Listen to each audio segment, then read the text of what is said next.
আসসালামু আলাইকুম, শুভ সকাল সবাইকে।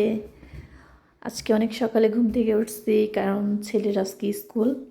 ইতালিতে প্রায় 3 মাস বন্ধ ছিল, আজকে এই স্কুল চালু হয়েছে প্রথম। তো এখানে ছেলে রেডি হয়ে নিচে চলে যাচ্ছে স্কুলে যাওয়ার জন্য। এই তো আমরা রেডি হয়ে চলে যাচ্ছি দুজনে হাঁটতে হাঁটতে, এখন স্কুলে চলে যাব। অনেক দিন বন্ধ ছিল বাচ্চাদের, 3 মাস। হ্যাঁ, 3 মাস।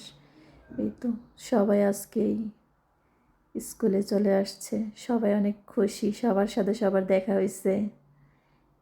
এরা তো খুব গল্পে বিজি।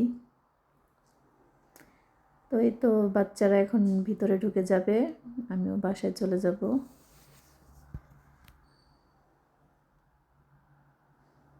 আবার সেই দিন চলে আসছে।